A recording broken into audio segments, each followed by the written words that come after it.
हे आहे ठोकशाही न्यूज 24, जिथे आवाज दाबला जात नाही, अन्यायाविरुद्ध वाचा फोडणारे. खडांबे खुर्द रस्ता अतिक्रमण प्रकरणी राहुरी तहसील समोर बेमुदत उपोषण. खडांबे खुर्द तालुका राहुरी येथील दलित शेतकऱ्यांच्या शेतीसाठी तहसीलदार यांनी कायदेशीर मंजूर केलेल्या रस्त्यावर बळजबरीने अतिक्रमण करून मुरुम टाकत रस्ता पूर्णतः बंद केल्याच्या निषेधार्थ राहुरी तहसील कार्यालयासमोर सौ जयाबाई मार्कस पवार यांच्यासह इतर शेतकरी दिनांक 5 जानेवारी 2026 पासून बेमुदत उपोषणास बसले आहेत. सदर रस्त्यावर बाबासाहेब सदाराम कोल्हापुरे, विजय सदाराम कलापुरे व संजय सदाराम कलापुरे यांनी दडपशाही व दादागिरी करत अतिक्रमण केल्याचा आरोप उपोषणकर्त्यांनी केला आहे. या प्रकरणी संबंधितांवर तात्काळ फौजदारी कारवाई करून रस्ता खुला करावा अशी ठाम मागणी शेतकऱ्यांनी केली आहे. उपोषणाचा आज दुसरा दिवस असून अद्यापपर्यंत प्रशासनाने या गंभीर प्रकरणाची कोणतीही ठोस दखल घेतलेली दिसून येत नाही.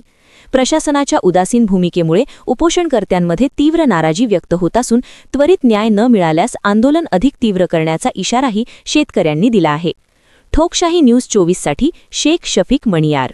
जयाबाई मार्कस पवार, खडांबा खुर्द, जिल्हा तालुका राहुरी, जिल्हा अहिल्यानगर. हां, आपण इथं उपोषणासाठी बसलेले आहात. काल बेमुदत उपोषण आहे आपलं. आपल्यावर काय अन्याय झालेला आहे आणि तो अन्याय कुणी केलेला आहे ते बोला आता मीडियासमोर. आमच्या शेतात जाण्याचा रस्ता बंद केला आहे, त्याच्यामुळे आम्ही उपोषणाला बसलो. कारण बाबासाहेब सदाराम कलापुरे यांनी मुरुम टाकून रस्ता बंद केला आहे, त्याच्यासाठी आम्ही उपोषणाला बसलो. बाबासाहेब सदाराम कलापुरे हे एकटीच व्यक्ती आहे का बाकी अजून त्यांना दोन्ही कुणी आहे? संजय कलापुरे, संजय सदाराम कलापुरे, अजून सदाराम कलापुरे, विजय सदाराम कलापुरे. तिघं भाऊ बंद आहे का? ते भाऊ आहे, सख्खे भाऊ आहेत. शक्य होय. ठीक.